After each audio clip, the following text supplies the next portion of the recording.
Mit navn er Christian Harli. Jeg er 26. Jeg er født og opvokset i Herning, og min baggrund er, at jeg kommer fra HTX. BDE-uddannelsen fandt jeg under mit HTX-forløb, hvor vi var til et foredrag inde i Herning Kongrescenter, hvor det var Hans Jessen, som stod og fortalte om, hvad BDE kunne og hvad det indeholdt. Og jeg synes egentlig, det var rigtig godt i tråd med det, som jeg gerne ville, nemlig at udvikle nye produkter og nye koncepter, og så formå at føre dem ud i livet og have succes med dem også. Jeg synes, BDE-uddannelsen var utrolig interessant, fordi det kombinerer teori og praksis så godt, som det gør. Det med, at man har mulighed for at kunne starte sin egen virksomhed og bruge den som case under uddannelsen, det synes jeg er utrolig spændende og utrolig lærerigt.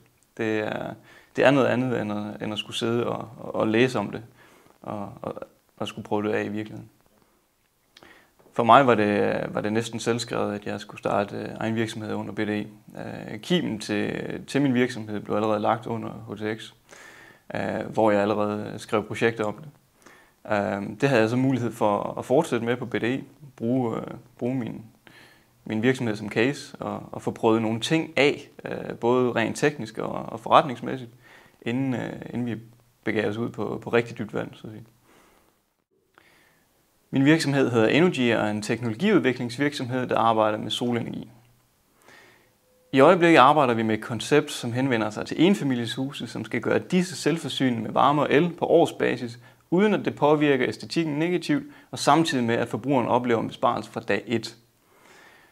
På nuværende tidspunkt beskæftiger vi over 20 mennesker i 5 europæiske lande, og projektet er blandt andet støttet af Fornyelsesfonden samt private investorer.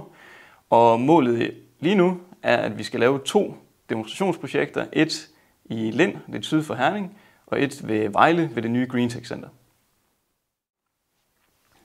De rammer, som BDE har givet mig, er uden tvivl medvirkende årsag til, at min virksomhed er nået så langt, som den er i dag.